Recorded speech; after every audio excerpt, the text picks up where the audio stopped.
Welcome board members and guests to the Wednesday, October 28th, 2020 meeting of the Placer County Transportation Planning Agency, Placer County Airport Land Use Commission, Western Placer Consolidated Transportation Services Agency, and the Placer County Local Transportation Authority.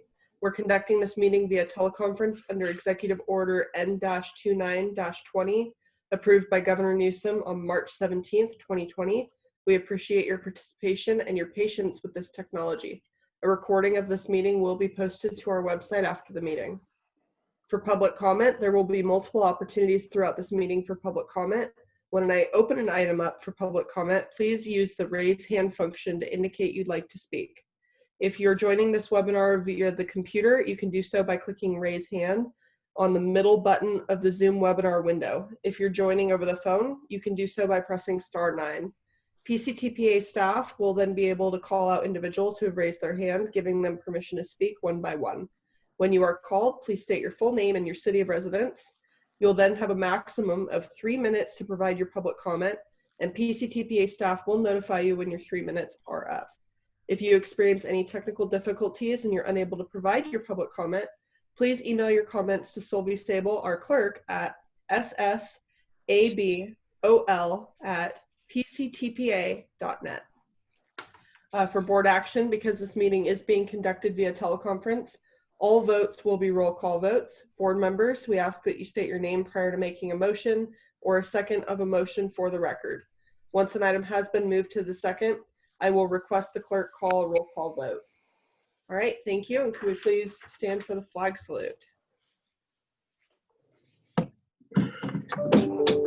I pledge allegiance to the flag of the United States of to the republic for which it stands, one nation, under God, indivisible, with liberty and justice for all.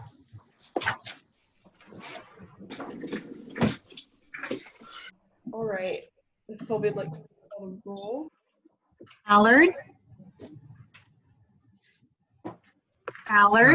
Here. Okay. Baker? Here. Broadway? Here. Burris? Here. Holmes? Here. Joyner? Here. Mackey? Here. Euler? Here. Wilkins? Here. All right. Beautiful. Moving into item C, approval of the action minutes for the September 23rd, 2020 meeting. Do I have a motion to approve? Holmes. Allard, second. Sylvie, did you get who made the motion? Mackey. Beautiful. All right.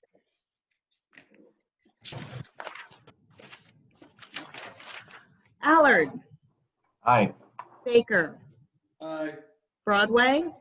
Yes. Burris? Aye. Holmes? Aye. Joyner? Aye. Mackey? Aye. Euler? Aye. Wilkins? Yes. All right, beautiful. Moving into item E, agenda review. Could I get a motion to approve the agenda order? Allard moves. Broadway second. Sylvie?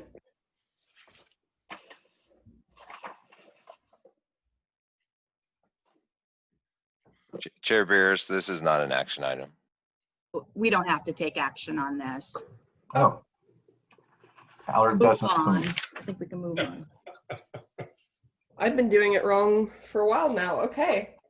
All right, moving into item E, we'll go ahead and open up for public comment.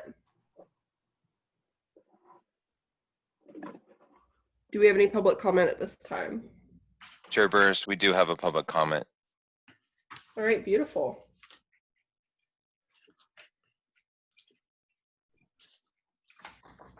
Mr. Eklund, you should be able to unmute yourself and talk.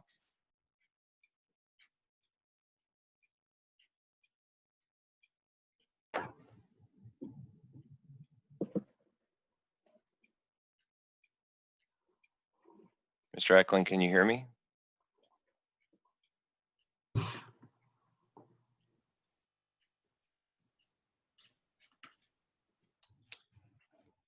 I actually have a second person that would like to talk, so I'm going to come back to Mr. Eklund.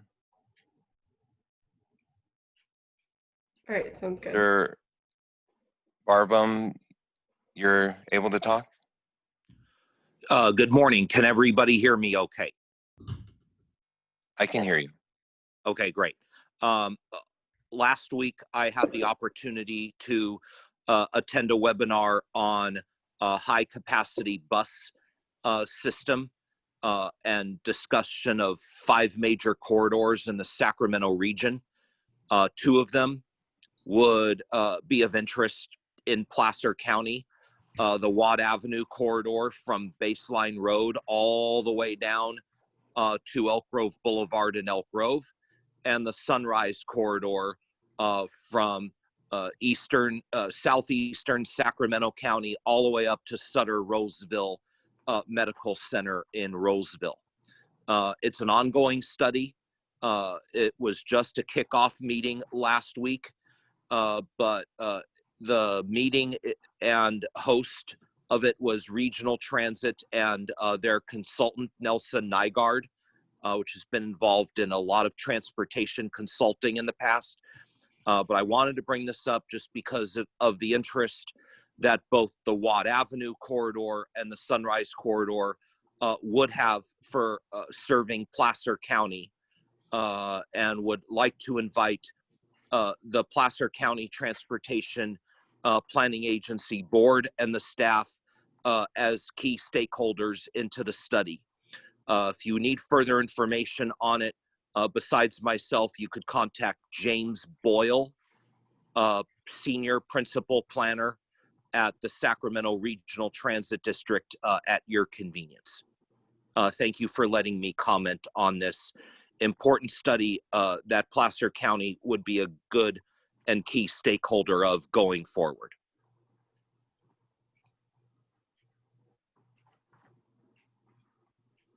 Thank you. I know we have additional public comment. Were we able to get that? Chair Iron out? Burris, I'm gonna try one more time on Mr. Eklund. Okay, sounds good. Mr. Eklund, are you unmuted? Can you hear us?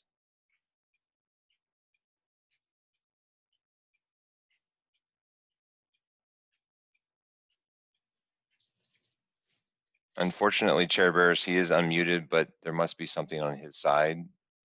We can come back to him if. That sounds fine to me. Do you have anyone else lined up for public comment at this time? That is all at this time. Okay. If we're able to get that working, then we can possibly bring that up later in the meeting. But for the time being, I'm going to go ahead and close public comment and we will move into item F. This is our public hearing for unmet transit needs. I'm going to go ahead and pass this over to Kathleen. Thank you, Madam Chair. Good morning. This is my item. Next slide. Thanks, Erin. So I'm going to provide a little background on the unmet transit needs process, both for the benefit of our new board member and for any members of the public who might be unfamiliar with one of these key activities that PCTPA does. So one of our roles as the Regional Transportation Planning Agency for Placer County is to administer Transportation Development Act funds. The Transportation Development Act, or TDA, is a California state law that creates 2 sources of funds for public transportation. They come from a statewide quarter-cent sales tax and a statewide diesel fuel tax. The revenues from those 2 statewide taxes go up to the state level. The state divides them into 2 pots, STA and LTF, both of which come back to PCTPA, and then we administer them to the cities, towns, counties, and operators within Placer. Next slide. Today, we're just going to be focusing on LTF, and as you can see from this chart, our jurisdictions have tended not to spend as much LTF on transit. This is due to a provision in the Transportation Development Act that allows rural counties like Placer to use LTF funds flexibly for other sources. And there are several sources of transit funding, including new SB1 gas tax funds for transit. So our jurisdictions have tended to take advantage of that. However, what the law indicates is that if we're going to use LTF funds for purposes other than transit, we need to do an annual process to determine whether there are any, quote, unmet transit needs that are reasonable to meet. Next slide. I want to make a quick caveat here that just because we don't spend all of our LTF on transit doesn't mean we're providing different levels of transit. Transit service has remained pretty consistent over the past several years, including a slight uptick over the last 5 years. Next slide.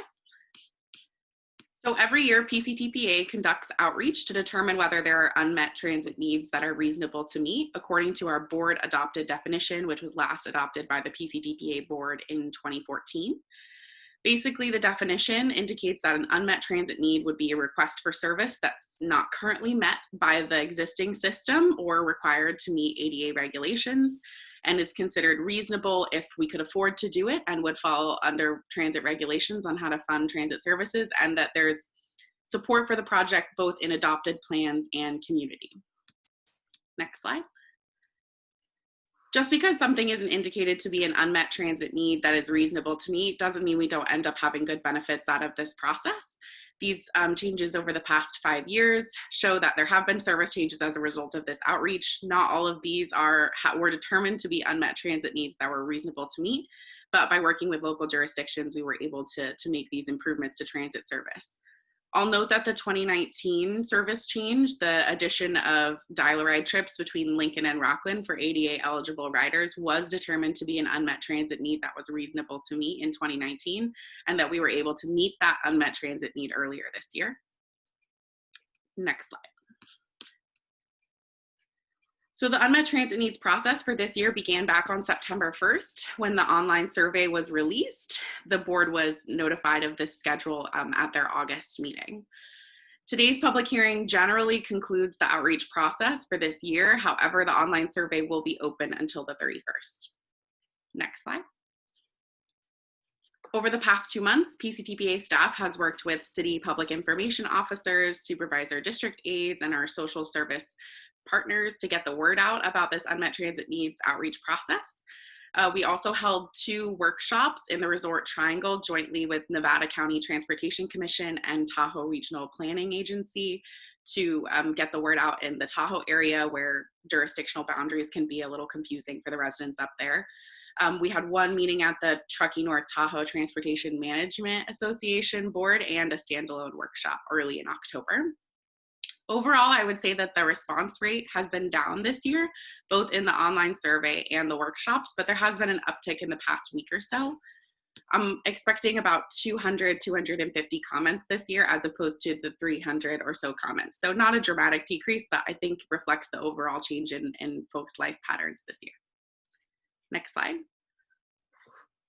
So as I mentioned, we're still collecting comments until October 31st. So there are 3 ways to submit comments. Today, there'll be an official public hearing, which was noticed in the Auburn Journal and on PCTPA's website. So following my presentation, members of the public are welcome to submit requests for service during the public hearing.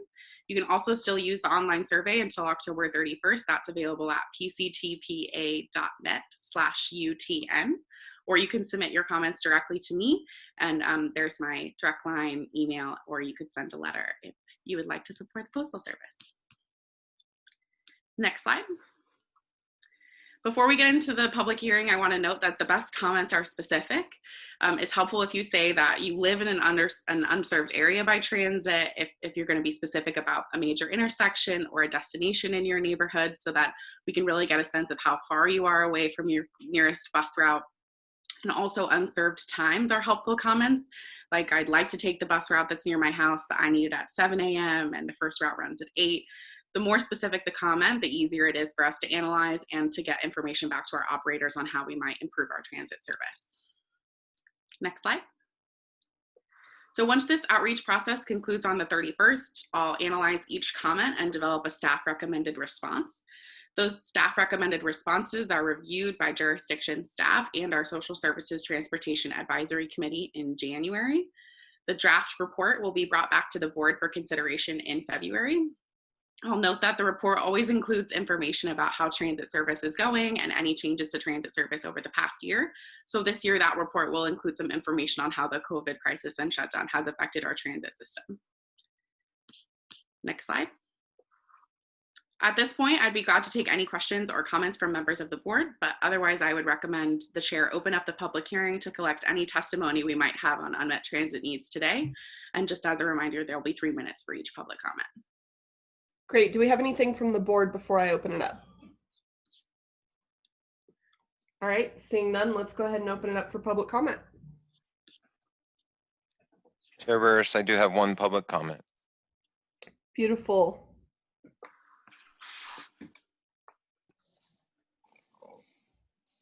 Mr. Barbum, you can go ahead. Great. Good morning again. Thank you for the opportunity to comment on the unmet transit needs item. I submitted a very comprehensive work plan and email working paper, but because the unmet transit needs were so comprehensive throughout the region, the email has been received by both Kathleen at PCTPA as well as Barbara von Bechtold at SACOG. I wanted just to highlight one of the comments in that report so the board has an idea of where I was coming from. There is a route that exists today called the Route 138. It is a partnership between 2 transit agencies and University of California, Davis in our region. It's called the Causeway Connection. So it travels between Sacramento and Yolo County through a written partnership agreement. Based on that route, I felt that the Hazel Sierra College corridor could use a very similar partnership between the jurisdictions in Placer County and the Sacramento Regional Transit District. I outlined how often the bus would run and how every other run would be operated by Placer County Transit and Sacramento Regional Transit, similar to how YOLO Bus and Regional Transit operate the Causeway Connection on a once-an-hour basis today. Noticing how successful their partnership is across the Causeway, I felt developing a similar partnership up this north-south corridor in the counties would be a very successful partnership going forward. So I submitted the work plan to both entities, SACOG and PCTPA, to really delve deep and take a look into this with their social service transportation advisory councils. So wanted you to know about this, but if you need the copy of my report that I sent electronically, you could certainly contact myself or Kathleen, and one of us could be happy to provide the comprehensive full report to you. Thank you for letting me comment, and I'll turn it back to the chair for the next public commenter. Thank you. Thank you, Mike. Do we have any additional public comment at this time? Chair Burris, we do not have any other comments at this time. All right. Chair Burris, I apologize. Someone did raise their hand. No, not a problem at all.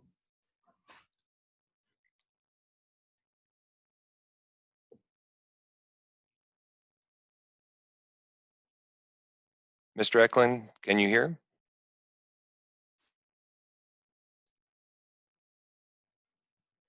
Chair Burris, I'm going to try and promote him to panelist so that he can maybe talk. All right.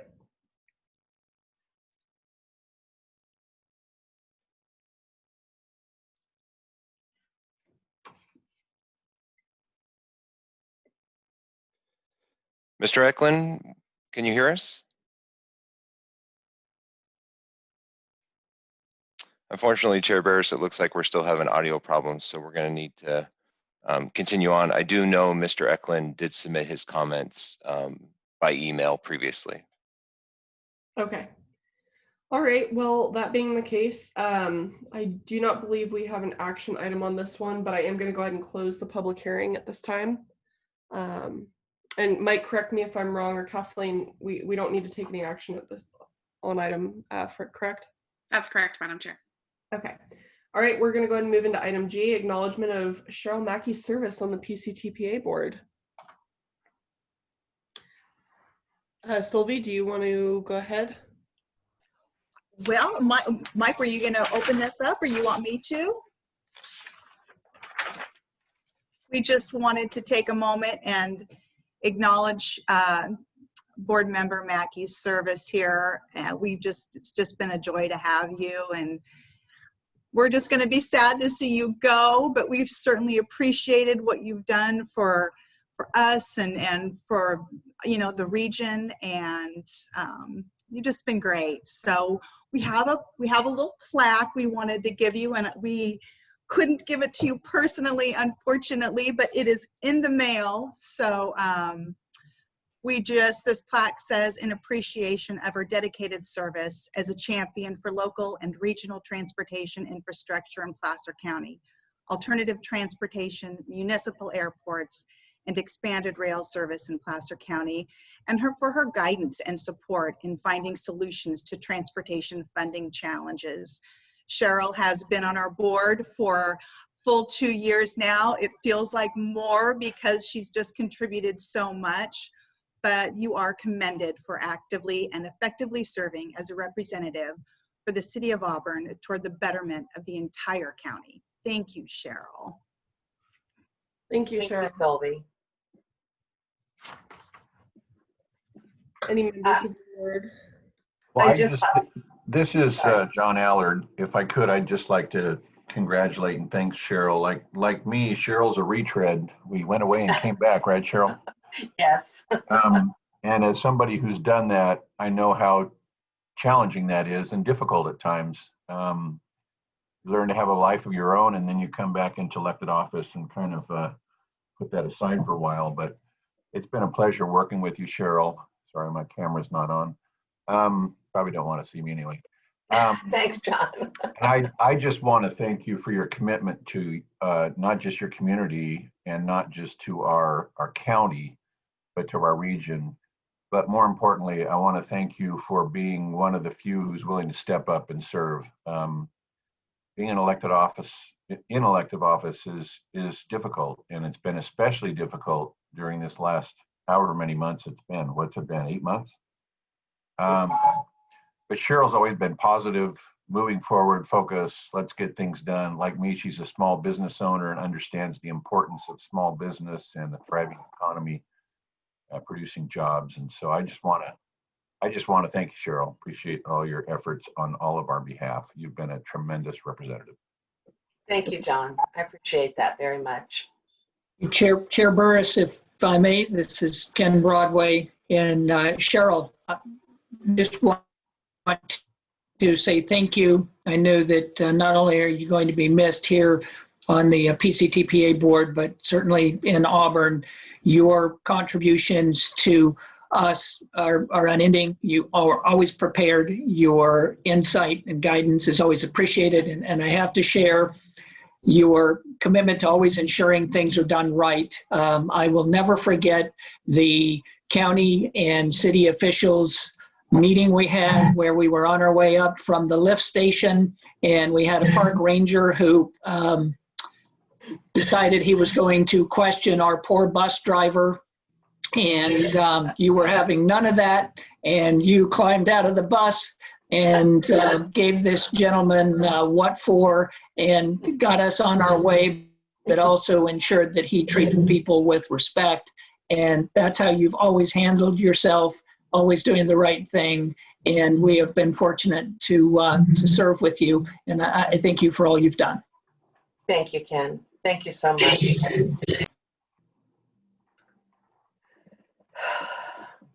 We also have another comment here in the chat. Oh my goodness, I am so sorry. I'm about to butcher your name. Bruce Holdschult says, thank you, Cheryl, not only for your service to PCTPA, but previously as a board member on the Central Valley Regional Water Quality Control Board, all while holding down a job.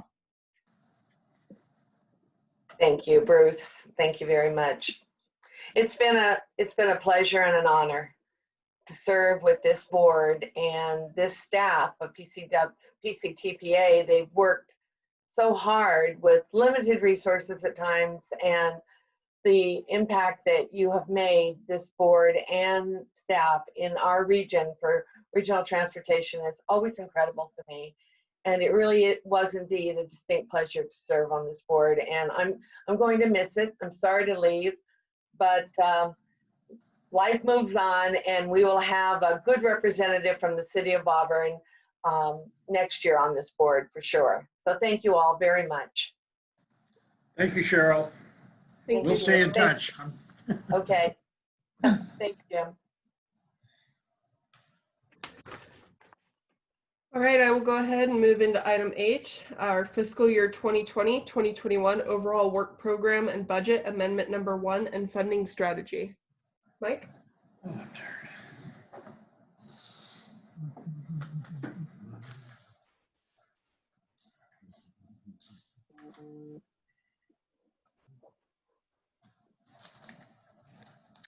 Mike, we can't hear you.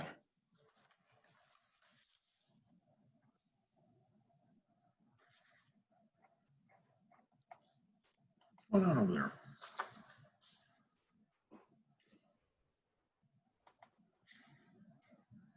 Chair Burst, if you could just give us a moment. I think Mike is figuring out audio. Absolutely. Now can you hear me? Yes. Okay, sorry, I was having difficulty. I had to go in and out of the meeting as well, so sorry about that. So I'll start over. This morning is kind of the culmination of the past few board meetings where we were able to provide the board with information related to our financial status and also the status of our local transportation funds, and which led to where we are at today, which is the formal amendment of our OWP and our funding strategy. Aaron, if you could advance the slide. One more, please. There we go. So on June 24th, as you know, we concluded the push to go for a transportation sales tax for 2020, and the board, based upon polling data, moved that to November of 2022, and we'll talk about that a lot in the latter part of my presentation. But in doing that, we shifted our overall work plan to remove the resources necessary to conduct public outreach into other areas, and shifted more to a status of doing our normal work plan, with the intent of coming back in the fall if conditions were right to restart that program through this amendment process. And we outlined that process on October 26th. We then came back as we planned with data from HDL, our sales tax consultant that works for us, Placer County, Rockland, and Lincoln, and provided where we are at for the remainder of 2019-2020 and kind of where we are likely to head in 2020-2021. And our member jurisdictions in their own manner have kind of taken the same approach, a conservative approach to wait for to determine whether and what revenue is going to be seen through LTF. And we prepared our budget with a 20% reduction in our work plan, in our LTF revenue, and taking that conservative approach with the hope that that revenue could, some of it could return in the remainder of the fiscal year. So today we're here with our normal process to amend our OWP. We do this every October, but it's a little bit bigger this time because we're putting the revised funding strategy outreach plan back into it, which we'll outline. We also were able to get commitment from our member jurisdictions, still subject to council and board approval, of course, but commitment to assist us with our outreach program, as I'll outline a little bit better, or a little bit more on the latter part of the presentation. Next slide. So our OWP is under a number of assumptions. One is we had a 5% adjustment for 2019-2020, a 15 to 17% reduction for 2020-2021. So that is in our OWP as still. And that resulted, the 2019 part resulted in a lower carryover than we normally have due to that LTF reduction. So some significant amendments are contained within this OWP amendment number one.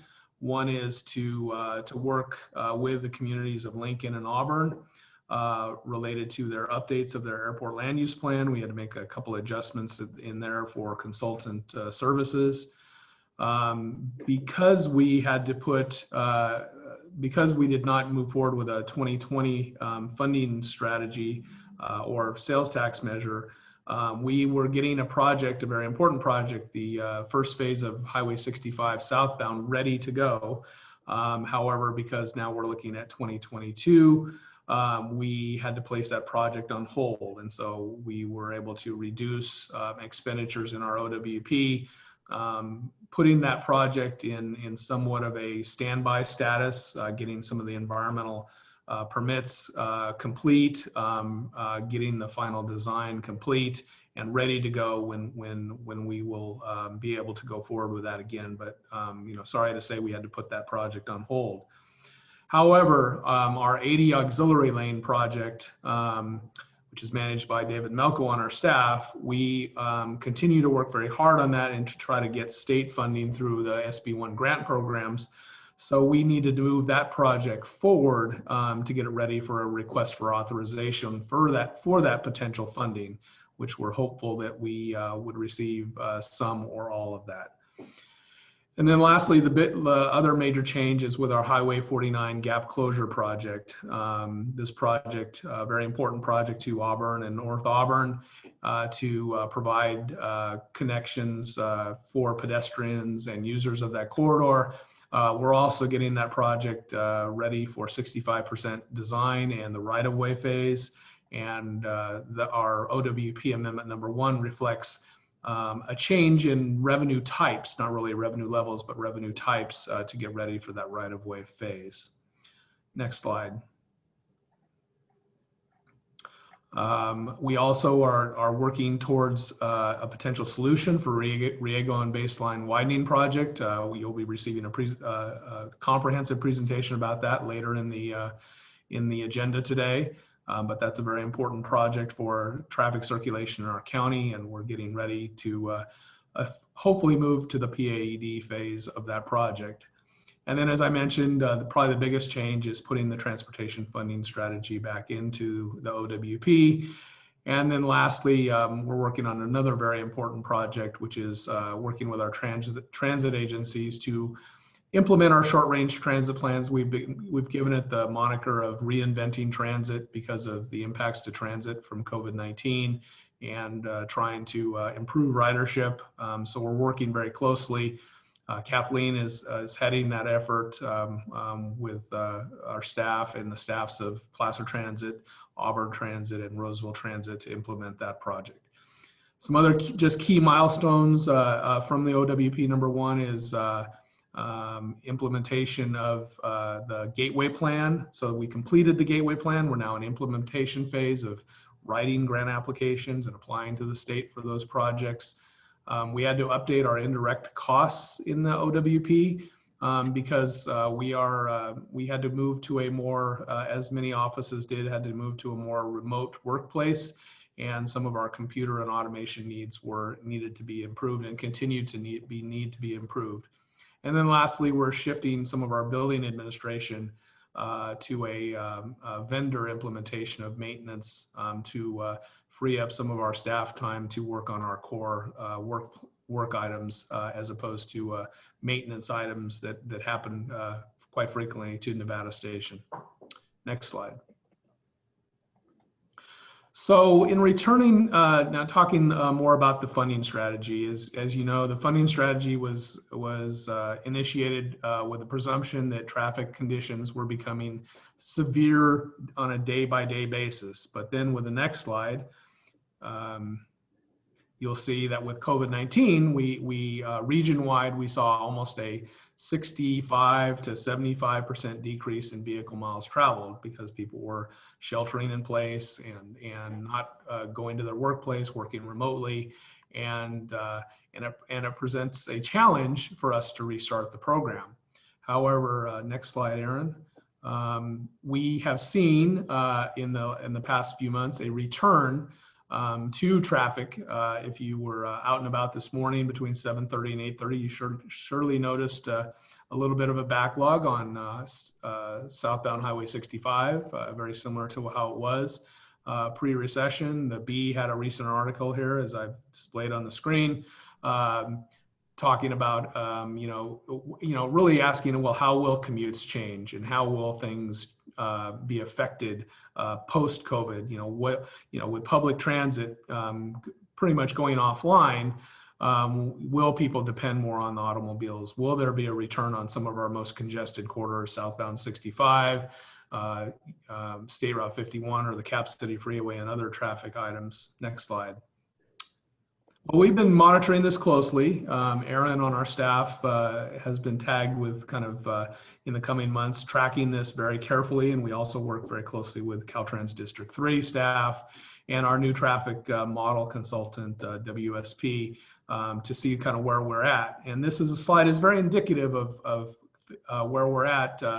If you look at September volumes for southbound 65 at Pleasant Grove, we are very close, about 80% of normal volume today. The difference being is that it's not as bunched up into congestion points as it had been before. So there's the same amount of people driving, they're just not all going during the commute hours of 6 to 8 o'clock or 3 to 5 p.m. It's more spread out throughout the day. But as we return to having some of our largest employers in the region go back online, probably towards the middle of next year, you're going to see this go right back up and probably exceed traffic congestion levels that we've had. Next slide. We still have a lot of key issues with our South Placer funding program. Finding funding is the key project for PCTPA, and is why one of the biggest reasons why we exist. The SB1 grant programs, although they offer some ability to fund some of our projects, especially our bike ped or alternative transportation and our transit projects, the list of major projects that we have, this interchange or the widening of southbound 65 or any capacity increasing project, there is not going to be a very good chance to match those programs with SB1 as we move forward.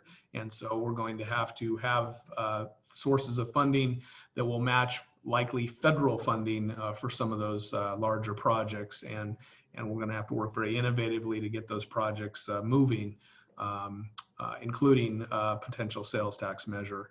Traffic will return. COVID-19, as I mentioned, is going to probably see a greater reliance on the single occupancy vehicle. So traffic will probably be at least worse at the beginning until people move back to public transit. And teleworking is probably only going to, we're probably only going to see probably about a 10 to 15% permanent shift to working at home. So it's going to make a dent, but you're probably going to see probably more flexibility with employers where people are offered the ability to telecommute certain days a week. But recent surveys by a number of different groups have said, people really want to return to work at least some part of the week. So that's again going to return us back to a level of congestion that is unacceptable in South Placer. Next slide. We are doing an update to our traffic model, and that's very key to basically recheck where we are at with not only our fee program, which funds some of these improvements, but also to make sure the development is paying, which is right now paying for a maximum amount of traffic impact fees, to see if that is still appropriately being implemented and being fairly implemented. The model will also serve as an excellent place where we can educate the public on how our traffic circulation program works. But all in all, the conclusion here is that we have a structural deficit in transportation funding for South Placer. not unlike other counties, but again, we're one of the largest counties in California without a local source of funding. 25 other counties in California have a transportation sales tax. That's the way the state has gone, and until we find a local source of funding, we are going to be at a competitive disadvantage, as we had learned throughout the funding outreach process for 2020. Next slide. So it's going to be more difficult this time because, you know, revenue is challenged. Certainly it costs money to do a outreach strategy, and we spent about $2 million last time to implement our 2020 outreach. We simply are not going to have those resources available. However, we have learned from our outreach plan that there are certain things that are more effective than others, and so we were able this time to pull together for the next couple of years about a $1.4 million plan of outreach with our consultant FSB Core Strategies. But in order to do that, we had to ask for help, and so we went back to our South County jurisdictions, Roseville, Rockland, Lincoln, and Placer County, and asked, and they stepped up. And again, this is subject to approval of their legislative bodies, but they stepped up and said we would match your funding to enable, because it's such an important project, that we would match the revenue that PCTPA was able to muster through its budget. Next slide. So what we are recommending is a slow start approach. So we are because traffic has not returned yet, but we need to implement some educational activities. We're recommending that through the end of the year, we do a very limited outreach with educational activities, virtual meetings, and that we use this time to really revisit the expenditure plan. We haven't done that since 2014, 2015, before Measure M, to reconfirm whether the expenditures need to be adjusted at all, and that's again another opportunity for outreach and education. So starting that slowly at the end of this year, and then not really re-engaging a outreach program in any earnest until January of 2021. And then even so, in 2021, we're going to be waiting until some of our employment returns. So we're not really pushing as hard as we could. But then if that returns, pushing very hard starting in January of 2022 for a full outreach leading to a potential November 2022 election date. Next slide. So as you can see with the activities, again, they're more focused on grassroots, more focused on community-based implementation, looking at some innovative things such as a traffic camera on Highway 65 that could be available to our local media in a high definition quality, something that we don't have available currently for folks to really educate people on that there is a traffic issue on Highway 65. Analysis of our economics of why this is important to the economy of South Placer, and a number of other activities, some of which you've seen in the 2020 outreach, some of which are new. But again, kind of this slow start and then a greater emphasis in 2021 and a full implementation in 2022. Next slide. And this just shows as you can see by the dots, a more robust implementation as we progress. Next slide. And so our budget reflects that, a very small expenditure as we get to the mid-year, spending a little bit more money towards the end of the fiscal year, but really focusing in on the 21-22 fiscal year to fully implement our outreach strategy. Next slide. And this just, Aaron, you can just page through these slides. This just shows, as what I stated, a cautious startup and leading to a full implementation.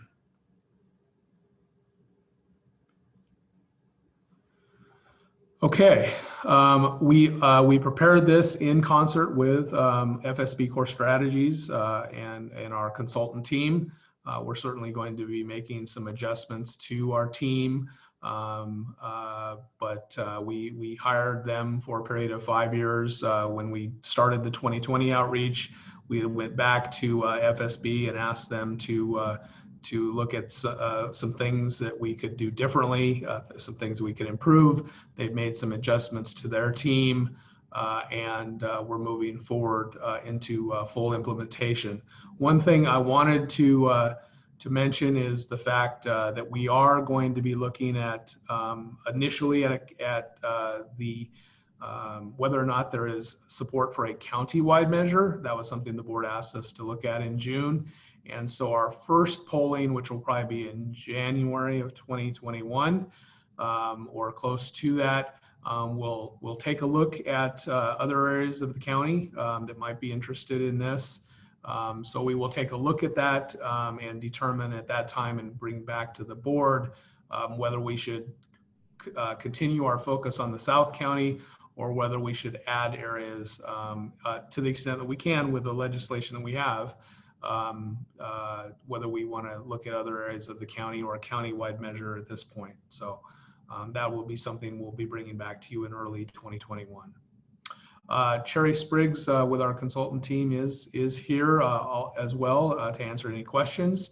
But I'll stop talking and answer any questions the board may have on either our amendment number 1 or the funding strategy itself.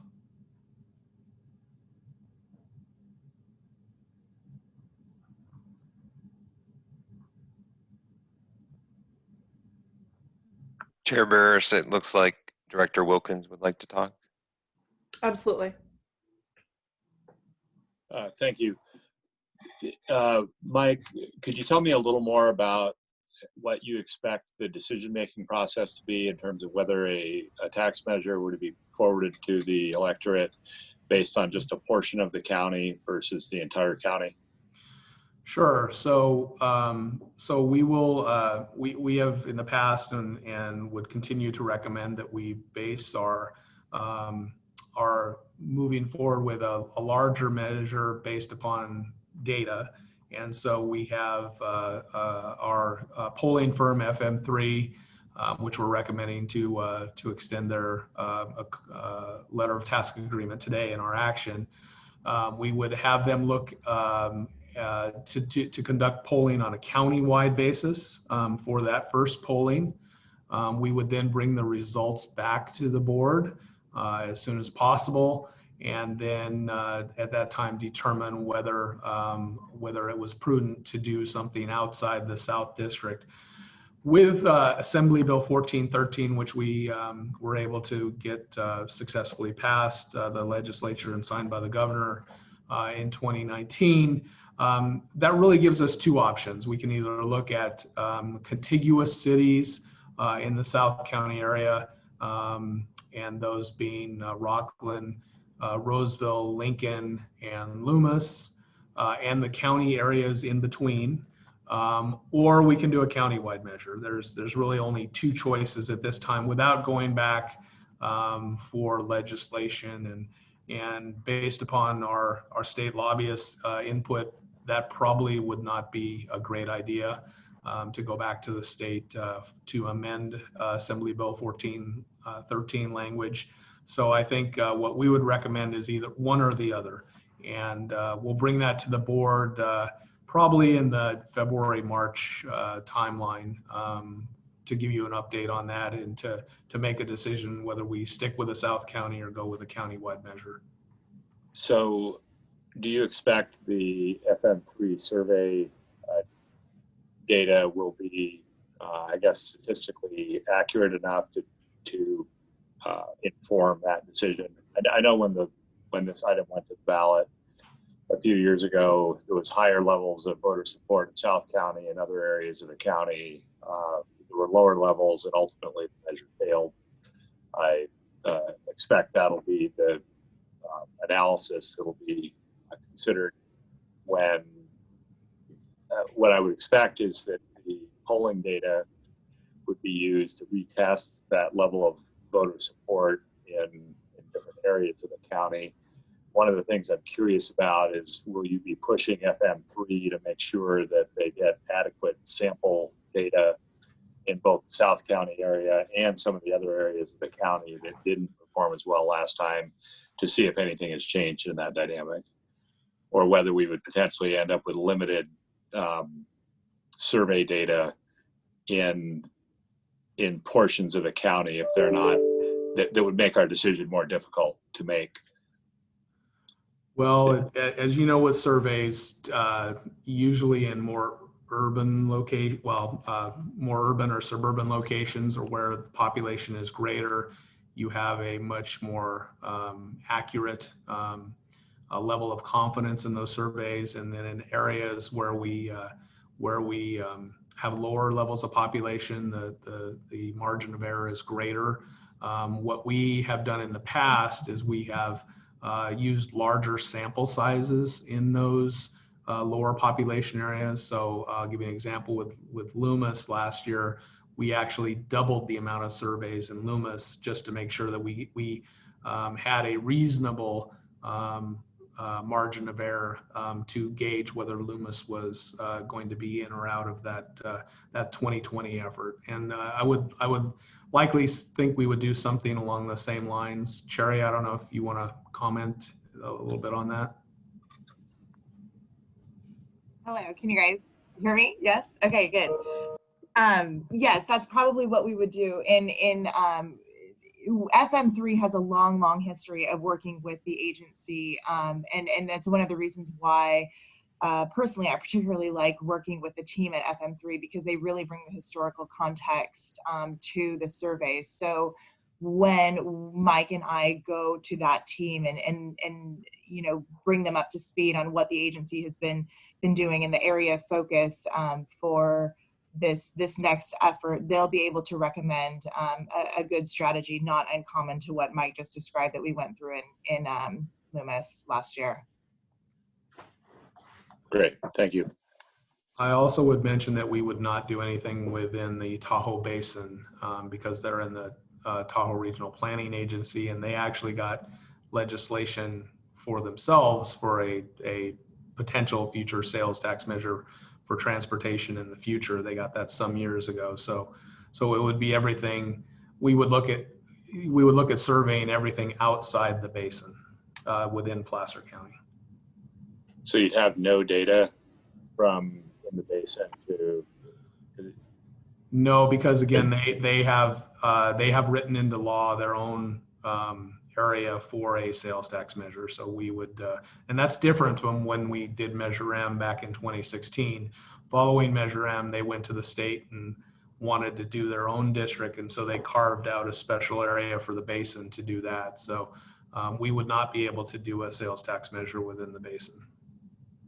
So of the two options you described, one being a countywide option and one being a South County option, the countywide option wouldn't be a true countywide option. It would still exclude a portion, the eastern portion of the county. Well, yes, and then again, that was done purposefully by the Tahoe Basin. They wanted to have something on their own, so they were able to Placer County worked with the legislature and the governor to do that. I think it was in 2017 or 2018. So I mean, certainly, you know, anything's possible with legislation, but as I mentioned, going back to the legislature, Assembly Bill 1413 was extremely difficult to get passed and probably even more difficult to amend.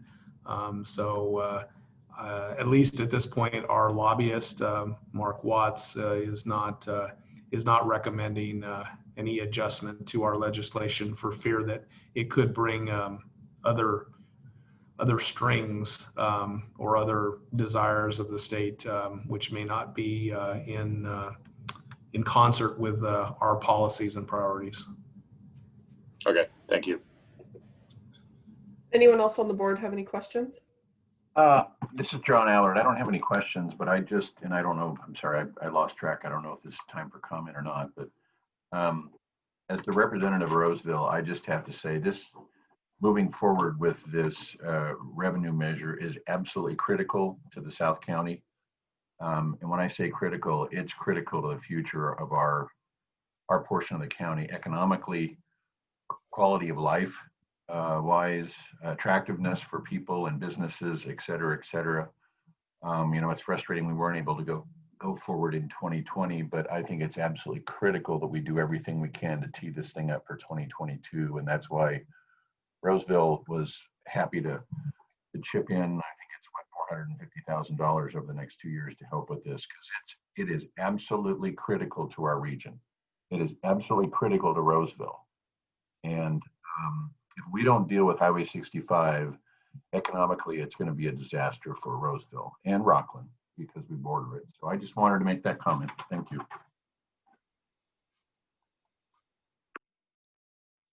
Thank you. Any other comments from the board?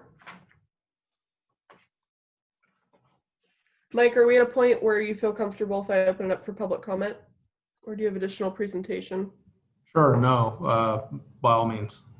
All right, do you guys see any public comment on your side? Chair Burris, we do not have any public comment. All right, well, that being the case, I will bring it back to the board for action. Broadway will move approval. Allard, second. Sylvie? Allard, Yes. Baker, Yes. Broadway, Yes. Burris, Yes. Holmes, Yes. Joyner, Yes. Mackey, Aye. Euler, Aye. Wilkins. Yes. All right, beautiful. Moving into item I, fiscal year 2020-2021, budget amendment number 1, Western Placer Consolidated Transportation Services Agency. This is my item. Next slide, Erin. So included in the board packet following my staff report is attachment number 1, which includes the full budget, but I've provided 2 snippets for my presentation just to review the high points of amendment number 1 to the fiscal year 2020-2021 budget for CTSA. So essentially, we had a greater carryover from fiscal year 1920 into fiscal year 2021. That's largely due to decreased expenses during the COVID-19 shutdown. We were operating fewer services, providing fewer bus pass vouchers, that kind of thing, as folks were staying home more. So we carried an additional $226,000 into the new fiscal year beyond what was expected when this budget first came to the board in June. So if you move to the next slide. Utilizing that additional budget, I have restored a number of line items in the CTSA budget for your approval today. In June, when we were expecting the 20% loss in LTF, which is still consistent with the PCTPA, OWP, and budget, I cut the outreach budget line items and reduced the operating reserve in order to balance the budget. But now that there's additional carryover, I am proposing returning both of those line items to their traditional levels, just to maintain consistency with what we need to operate CTSA. There are a number of other small changes, including a decrease in the bus pass subsidy program. This is more like a right size to how the program's actually being used, so that the budget reflects really what that program costs year to year. And then a small change in staff administration consistent with work elements 23 and 24 in the OWP that the board saw earlier in today's agenda. So with that, there is a smaller carryover. Erin, if you could return to the previous slide. The difference in carryover into next fiscal year 21-22, you'll see is slightly decreased, now looking at $64,000. But the main message there is how different that is from the $856,000 that we carried over from last fiscal year into this fiscal year. This is the result of the accumulation of the loss in LTF from the COVID-19 crisis and increased operating expenses from CTSA over the last few years. So I'm working closely with agency staff to develop a budget for fiscal year 2021-2022 that reflects and right sizes to what the new operating revenue level is. So just to prepare the board for early 2021, you'll see some more substantial changes that address this. But for now, it's a balanced budget with this amount of carryover, and I'm happy to take any questions at this time. Beautiful. Anybody on the board have any questions? All right, seeing none, do we have any public comment? Chair Burris, we do not have any public comment. Great, bringing it back to the board for action. Joyner moves the item. Broadway second. Sylvie? Allard, Yes. Baker, Aye. Broadway, Yes. Burris, Aye. Holmes, Yes. Joyner, Aye. Mackey, Aye. Euler, Aye. Wilkins, Yes. All right, moving into item J, consent calendar for Placer County Transportation Planning Agency. These items are expected to be routine and non-controversial. They will be acted upon by the board at one time without discussion.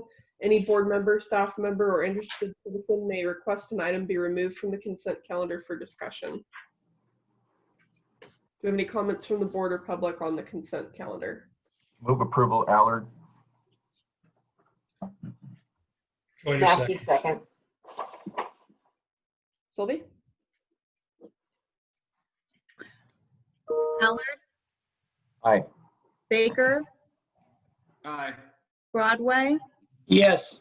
Burris, Aye. Holmes, Yes. Joyner, Yes. Mackey, Aye. Euler, Aye. Wilkins. Yes. All right, item K, Riego Road Baseline Road Widening Project Study Report. David? Good morning, members of the board. David Melko here, presenting the Riego Road Baseline Road Widening Project Study Report. A little bit of background. So on January 22nd, the board awarded the contract to Drake Hagelin Dewberry to prepare the project study report for Riego Road Baseline Road. And today, staff is recommending that the board authorize the executive director to sign the project study report. So what exactly is a project study report? So a project study report is a project initiation document that must be completed before a project can seek grant funding opportunities. And generally, project study report, or the acronym PSR, establishes a high-level cost estimate and timeline for the project's environmental phase, subsequent engineering and design phase, and identifies a construction start date for the project. And this specific project study report is a partnership between four agencies: Placer County Transportation Planning Agency, Placer County, City of Roseville, and Sutter County. And it also includes input from specific development plan interests that are located along the corridor. Now, generally, the project location is from Highway 99 to Foothills Boulevard. The project length is about 12 miles long, and it would include, at least initially, 4 lanes, widening to 4 lanes, with providing for 2-way left turn lanes, bike and pedestrian infrastructure, an at-grade crossing at the Union Pacific Railroad, and a wider bridge structure over Steelhead Creek. Ultimately, the corridor is planned to be developed to 6 lanes and include a grade separation of the Union Pacific Railroad.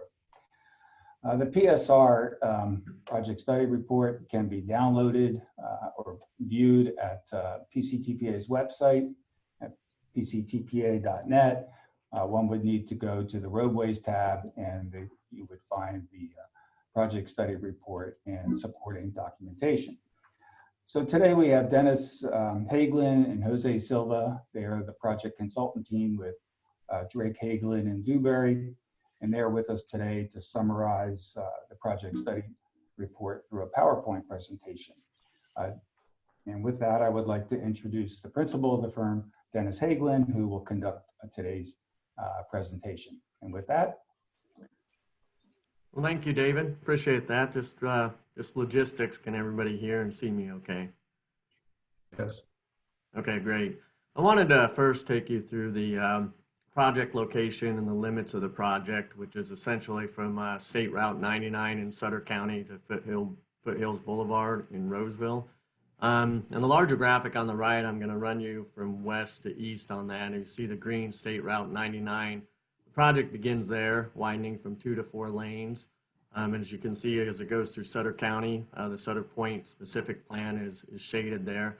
Then the oval red area is what David referred to with a separate feasibility study we did for the grade separation.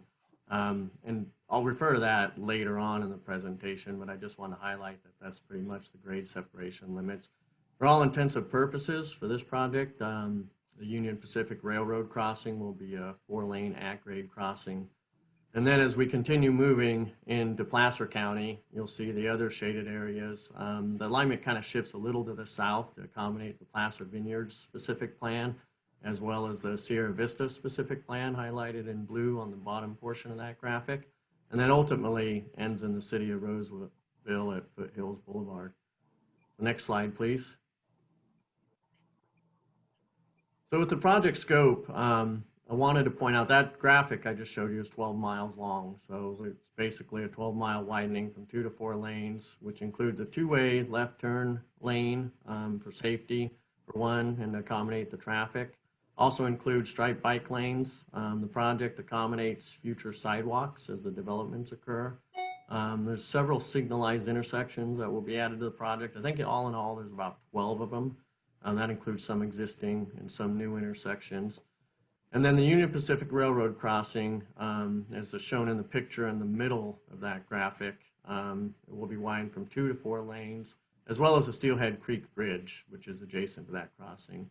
And we also included an alternative, which I'll discuss in a bit, that includes a multi-use path as a variation to our alternative one. Next slide, please. So the purpose and goals of the project, as we all know, I mean, it accommodates anticipated traffic growth. That's the big thing. And it also supports future and pending developments. And that was really important to us. But one of the other, some of the other items, accommodating multimodal elements, that's key to this project because it'll allow us to, it'll assist us with helping to compete for federal and state funding opportunities. I want to point out that that's one of the purposes of the PSR. As when we complete this, which it is completed if you approve it today, it'll really allow us to move to that next phase for environmental and competing for some funding. The other thing, another goal is consistent with the general plan, specific plans, the regional transportation plan, and of course the metropolitan transportation plan, sustainable community strategy.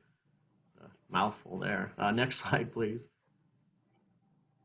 You know, one of the biggest things on this is we spent a lot of time with coordination. It's really been a focus for our team, and we really took a holistic approach. And what I mean by that is there's a lot of moving parts here. There's, you know, the development that's basically already getting started. Various elements are being approved, and we had to coordinate all the development. The PSR really takes a look at the big picture and coordinating between that various agencies, the City of Roseville, Placer County, Sutter County, and PCTPA. Also includes a lot of the builders' concern. And the way the agency did this is the stakeholder input was key, and we've had consistent project development team meetings. There were two, basically a project development team set up and a strategy team. And really, the project development team really concentrate on the nuts and bolts, the design standards, you know, what we're going to do, how we're going to coordinate everything. And then it was presented to the strategy team, which included the local jurisdictions, Susan Rohan and the builder representatives. And they really took we took their input, they commented, reviewed everything, had suggestions for the team. It was just an incredible coordination effort. We were even to the point where we were sharing files and really designing it with the builders. So next slide, please. We really looked at two alternatives. So alternative one is just the widening from 2 to 4 lanes for the 12-mile corridor. And then alternative 2 included a multi-use path. So it's essentially the same as alternative 1 except with the multi-use path. We also looked at the Riego Road grade crossing alternatives that I mentioned. It's going to be a 4-lane at-grade crossing, but we also looked at a grade separation. We looked at a full 6-lane facility and costed that out for the grade separation. But due to cost, you know, we also wanted to look at a phase construction where we construct initially as the funding becomes available, we'll construct a 4-lane grade separation with a future 2-lane addition. So we wanted to cost out both of those alternatives. Next slide, please. And this shows a typical section of the alternatives. The top portion is alternative 1, and then the bottom portion is alternative 2 that includes that multi-lane, multi-use path that's 12 feet wide. I want to point out a couple things. This kind of depicts the widening. You see in the gray areas that basically the existing roadway. And then the blue highlighted portion is where we're widening it on both sides with a 6-foot bike lane, two 11-foot travel lanes and a 14-foot two-way left turn lane. And so that's essentially how it was costed out. And it also shows you with the vertical lines there, the ultimate right-of-way. One of our challenges is to make sure that we fit within the ultimate right-of-way as well as all the specific plans for the builders. Next slide, please. So alternative 1, this is what one of our big goals was, to see what this project costs and make sure we have enough detailed information to have an accurate cost to allow us to pursue funding in the future and understand how much we need. So alternative 1 costs about $122 million. That includes the 4-lane at-grade crossing. I want to note the bottom note there, it includes all the capital right-of-way, construction, and support costs. Alternative 2, which is the addition of the multi-use path, is $136 million. And then when you look at the grade separation, which was a separate feasibility study that I believe is included with your packet, over to the right, I'm going to just kind of run you through this. The right bottom graphic shows essentially the profile of the grade separation. It's 30 foot high in the air. It's about 2,600 foot long from touchdown to touchdown. And it includes 2 structures, actually. If you look at the top graphic where it says Riego Road, that's the overhead structure, which is about 300 foot long. And then just to the left of that is the Steelhead Creek crossing, which is about 150 foot long. Because we're up so high in the air, we're going to have to replace that structure as we go to an overhead grade separation. So to construct the interim 4 lanes at grade crossing, I think we'd call that interim, is $62 million. And then if you were to construct an overhead grade crossing, that would be $77 million. And we also looked again at, let's construct a 4-lane overhead grade separation and then widen it to 6-lane. And so that would be an additional $36 million. So to summarize, if you just went to the full 6 lanes, it'd be $77 million, but it'd be about $100 million if you constructed it in phases by constructing the 4-lane and then widening it to 6 lanes. Next slide, please.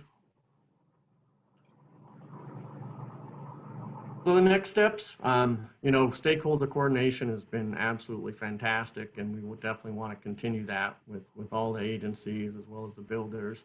The next phase after this is approved and the funding is there, we're going to go to the project approval and environmental document phase, where we concentrate on CEQA and NEPA, which is the state and federal environmental approvals.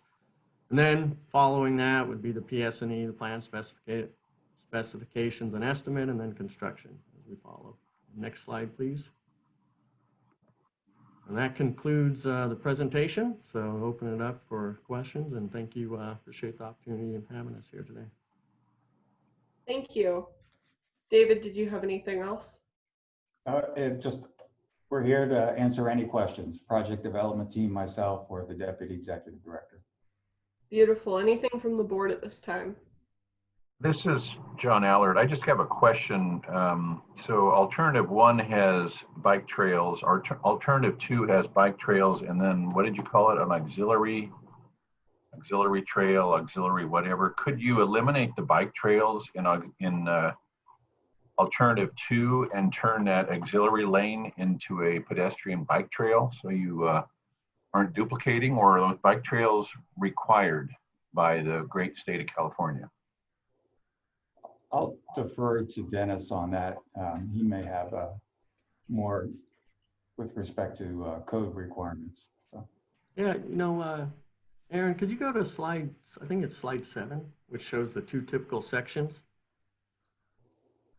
So there you go. Thank you. I appreciate that. So, what we have here is we'll just look at the lower graphic, which is alternative 2.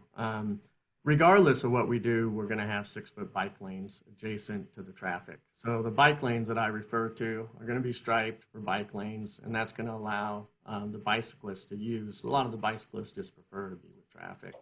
And then what you're referring to is, was you look to the right of that graphic, is a 12-foot multi-use path.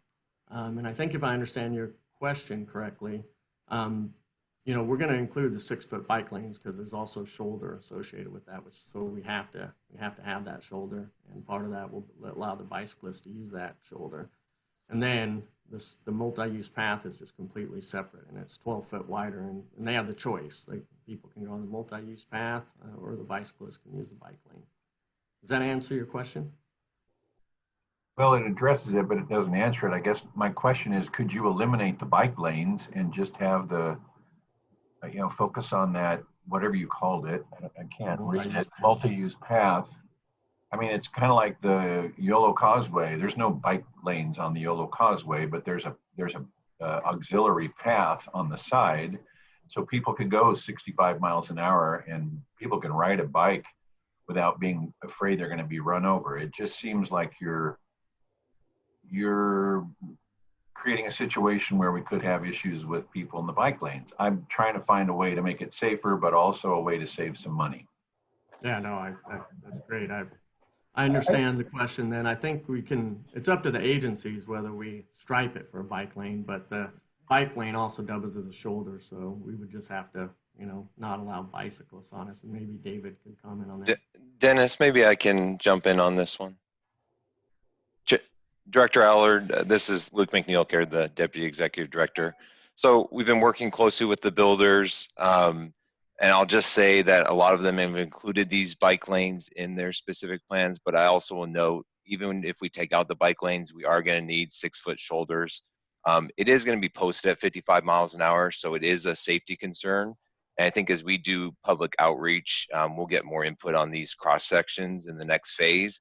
But we have heard in the past that bicycle advocates do like to have the bike lanes in addition to the multi-use paths. So that's something we struggle with. But I think even if we didn't stripe the bike lanes, we would still need the shoulder, and it wouldn't necessarily save any costs. Thank you. But we can definitely look into it.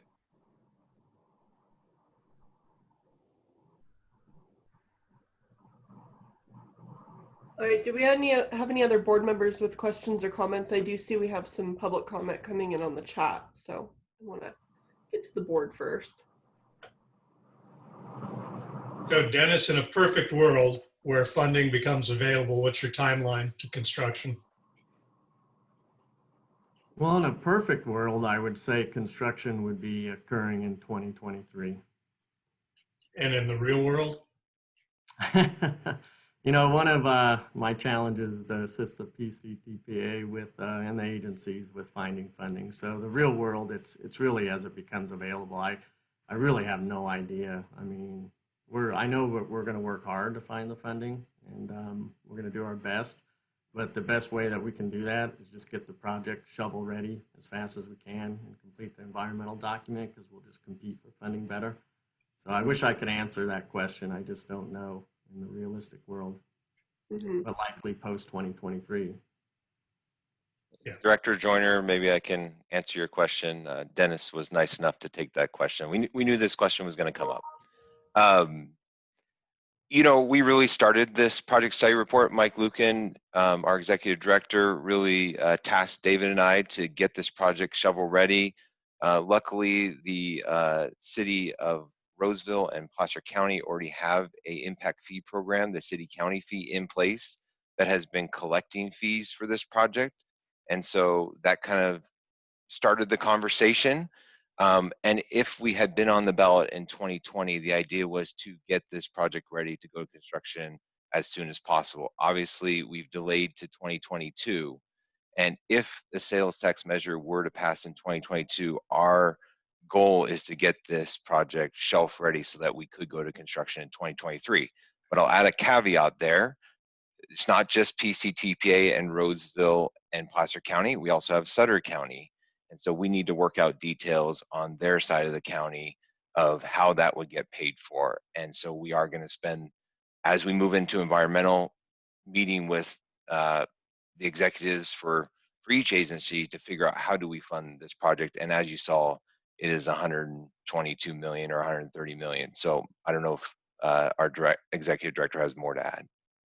I would just add on to what Luke said and say we have had very positive discussions with the Sutter County Public Works Department. We're going to be having a conversation shortly with the county administrator's office, as well as the city manager's office, with City of Roseville here coming up to talk about the regional approach. And I think hopefully the stars are aligning where the four entities are really lining up to get this done, along with our partners in the building community. So I would say that level of cooperation is at a all-time high right now, and we want to take advantage of it and try to tap into some programs for that next funding, that next phase, the PA and ED phase. We have to get that funded first as well, and so we're working with Sutter County, for example, to look at the SACOG funding program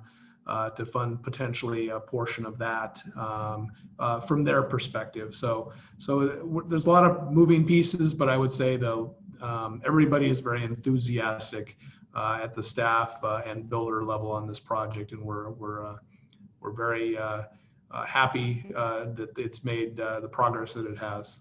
We also need to, keep in mind we have a discussion, and we've been including that on Placer Parkway, albeit that's off in the future, but it certainly is something we have to take into consideration as well, and we are doing that. So that could be interesting with respect to SACOG. This could be a nice trial run to show that we can deliver a project, a bi-county project like this, prior to getting into funding, seeking funding for Placer Parkway. So this could be useful ultimately. Thank you. All right, thank you. Do we have anything else from the board? Chair Burris, I do see Director Wilkins' hand raised. Please. Thank you. The decision-making process on whether or not to build an overpass of the railroad tracks and whether or not to build the multi-use path, who makes that decision and when? What does that look like?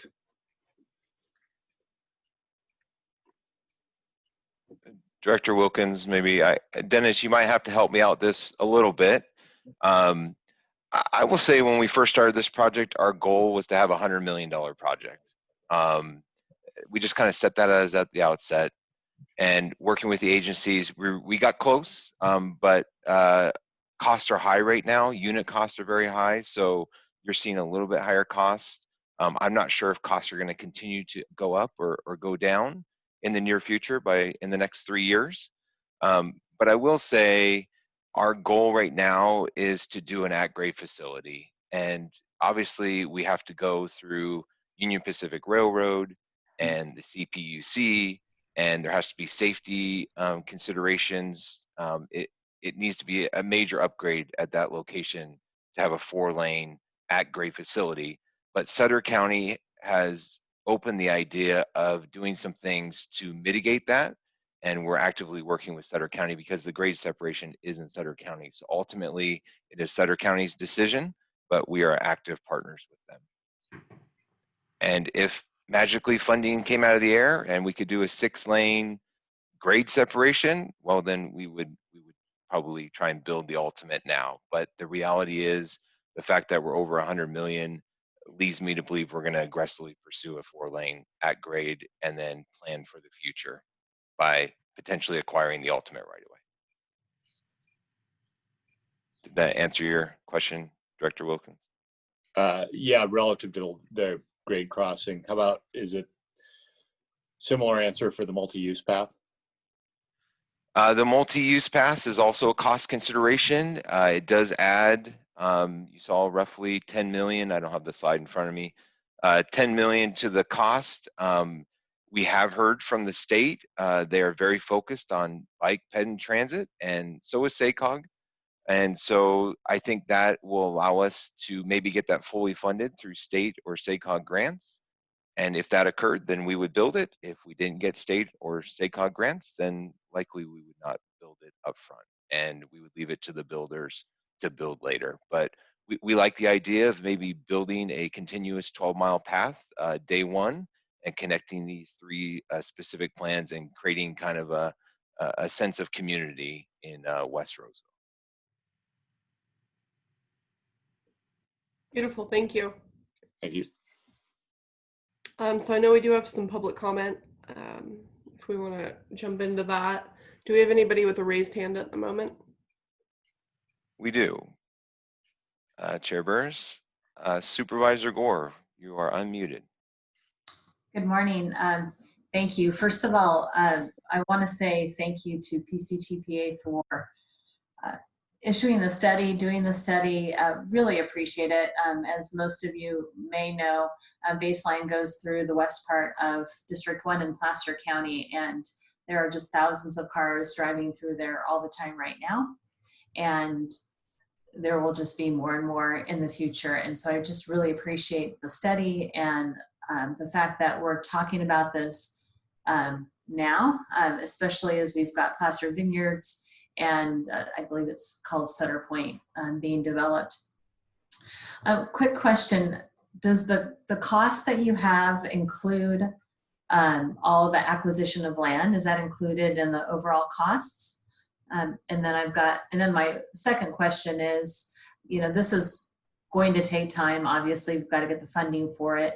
And what type of interim steps can we take to relieve some of the traffic pressures in that area in the meantime?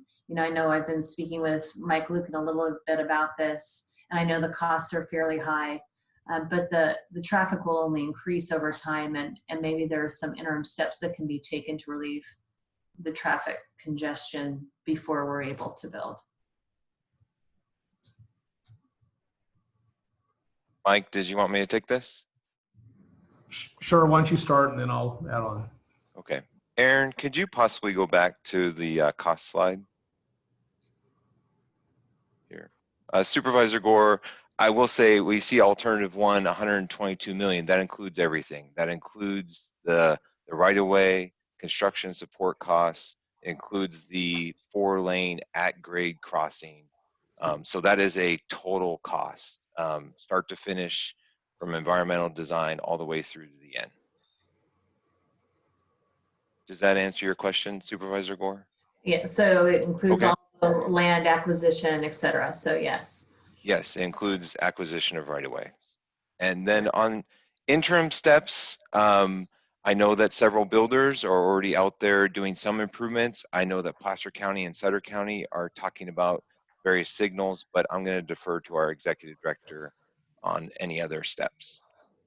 Well, I think that, Luke, you covered it, is Ken Graham, the Public Works Director for Placer County, is working closely with Sutter County Public Works on those traffic signals to see, what is feasible in the near term and will it actually relieve congestion. So I think that's probably our highest potential to find something in the interim. And there's actually an agreement in place between Placer County and Sutter County to look at those. So it's kind of happening on a dual track, if you will, to that as well.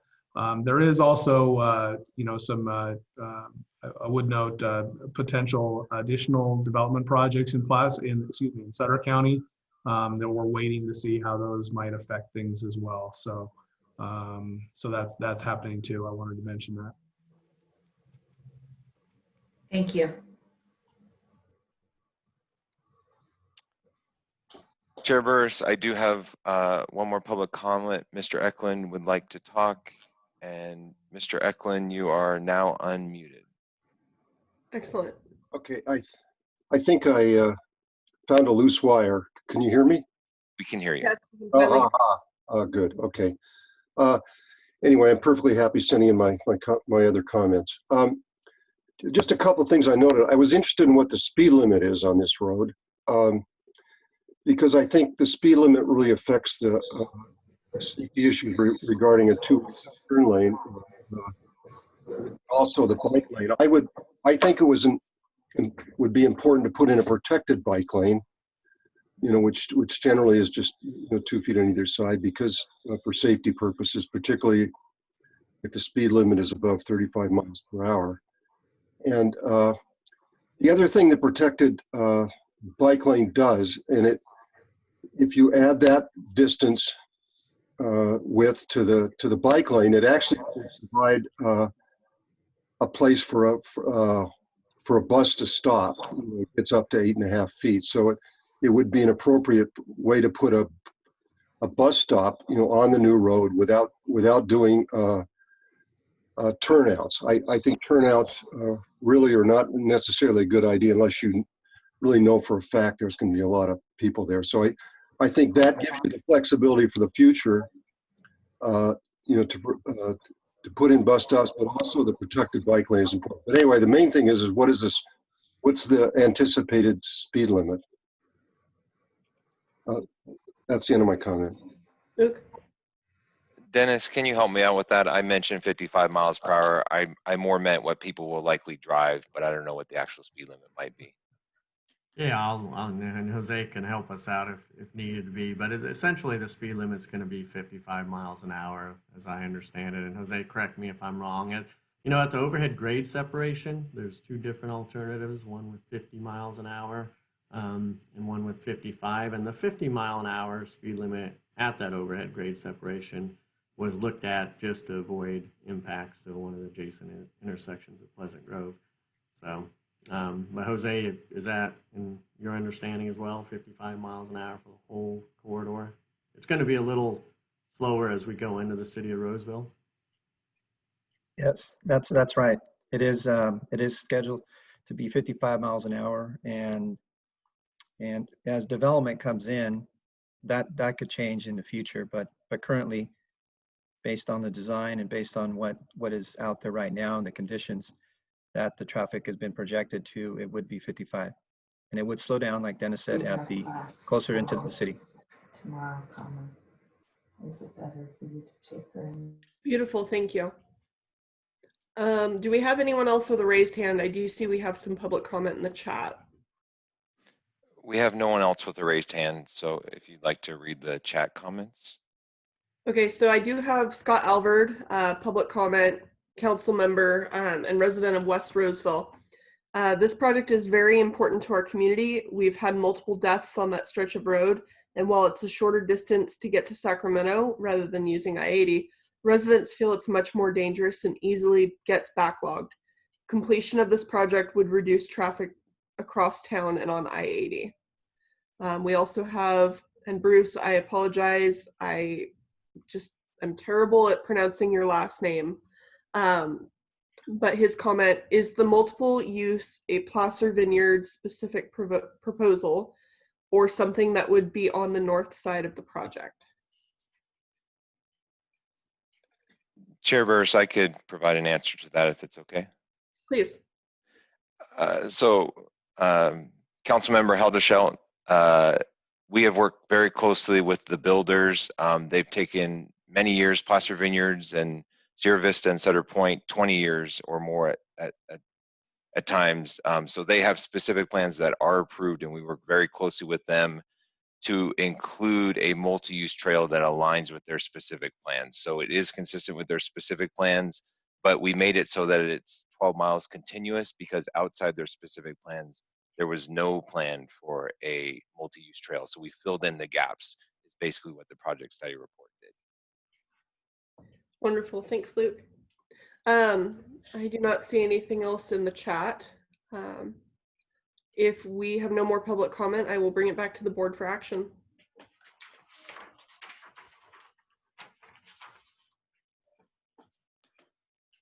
Do I have any more comment or a motion from anybody on the board? Alls moves. Wait a second. Sylvie? Allard. Aye. Baker. Aye. Broadway. Aye. Burris. Aye. Holmes. Aye. Joyner. Aye. Mackey. Aye. Euler. Aye. Wilkins. Yes. Wonderful. All right, moving into item L, Executive Director's Report. Mike? Thank you, Chair Burris. Aaron, if you could move to the next slide. Just wanted to mention quickly some things going on in our agency. We were very fortunate last week to be awarded a couple of awards here in Placer County for some really important projects. 8065 Phase 1, we received an award from the American Society of Civil Engineers, ASCE Awards, for the Outstanding Roadway and Highway Project Award for 2019. And then also another very important project, the Colfax Roundabout and associated Caltrans work was awarded the 2019 Outstanding Small Transportation Project Award. Just wanted to note two significant individuals, Luke McNeil-Caird, who was the project manager for 8065 Phase 1, accepted the award along with Amarjeet Benapal with Caltrans District 3. And Luke, again, made a monumental effort in making this project arrive and be delivered under budget and ahead of time. And likewise, City Manager Wes Heathcox and the City Council from the City of Colfax.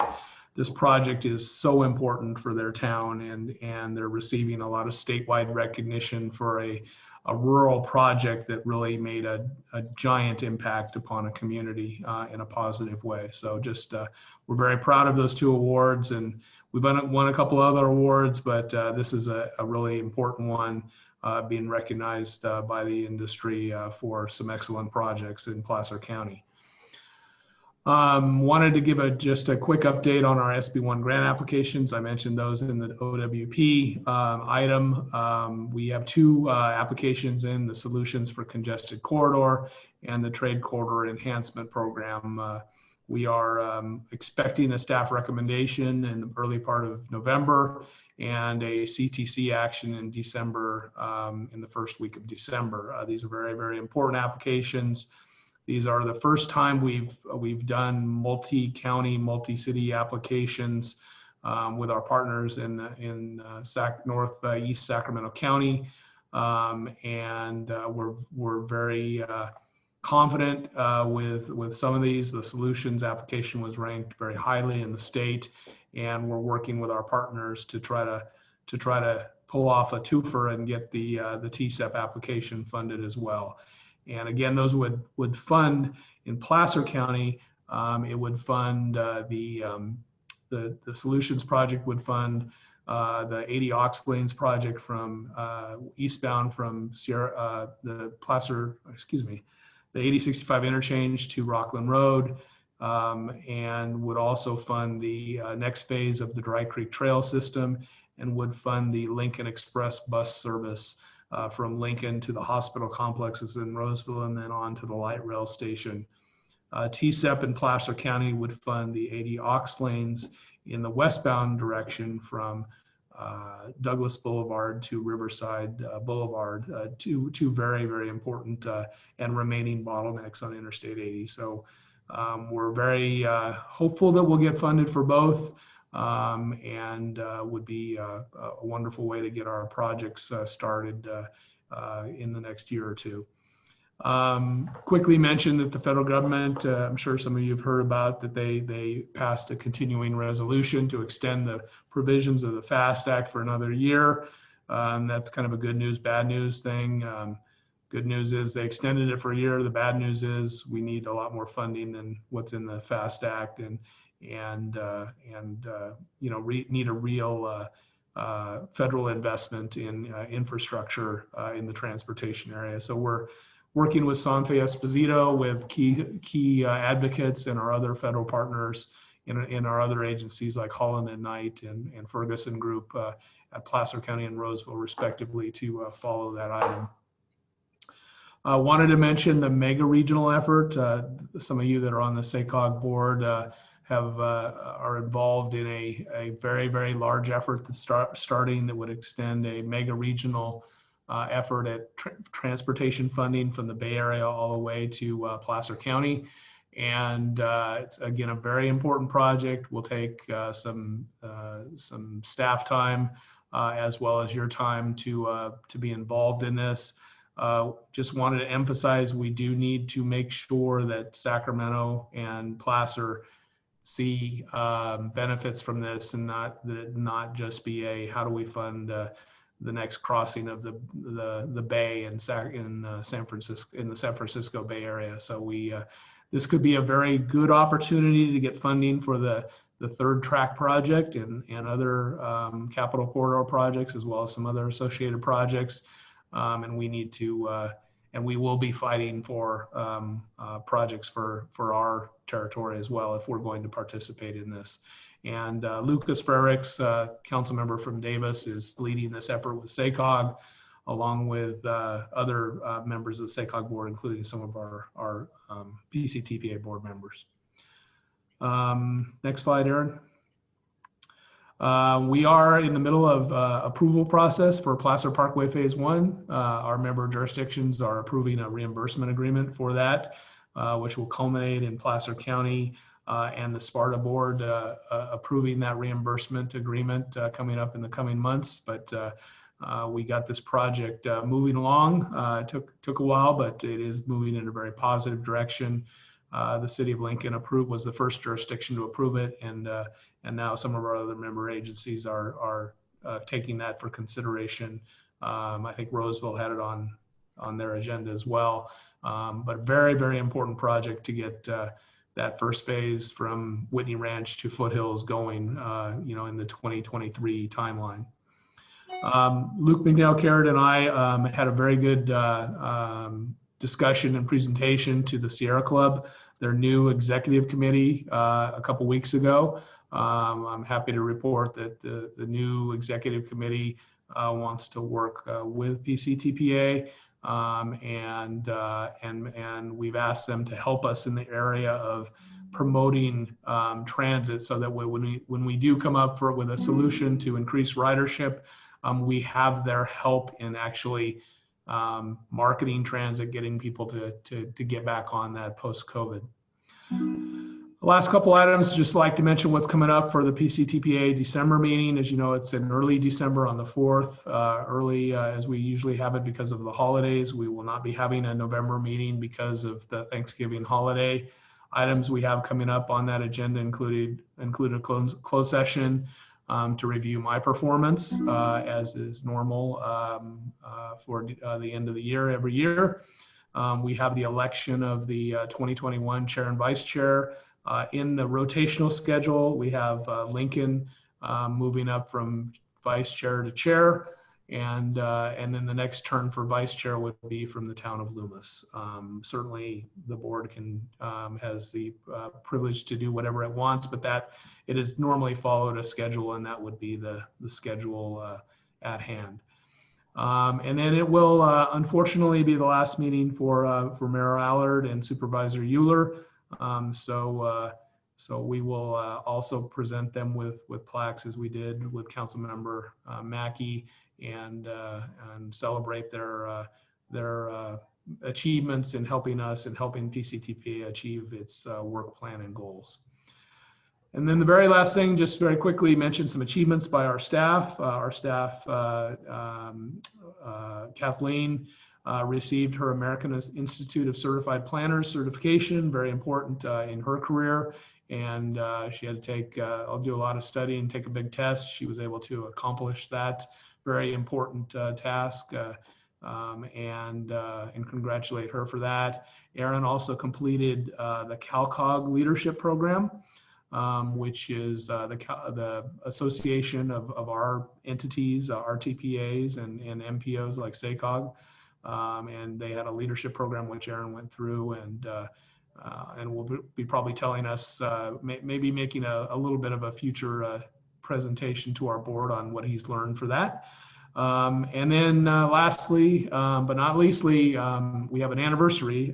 David Melko just celebrated his 15th year with PCTPA. David is a great member of our staff, works on a lot of very important programs like the one you just heard about on Riego Baseline Road, and we're very fortunate to have him and his knowledge and leadership with his tenure for the 15th year with us. So with that, I'll conclude. I'd be happy to answer any questions that you have. Thank you. Do we have any questions from the board? All right, seeing none, I'm assuming we have no public comment. Do we have any last minute public comment that came in?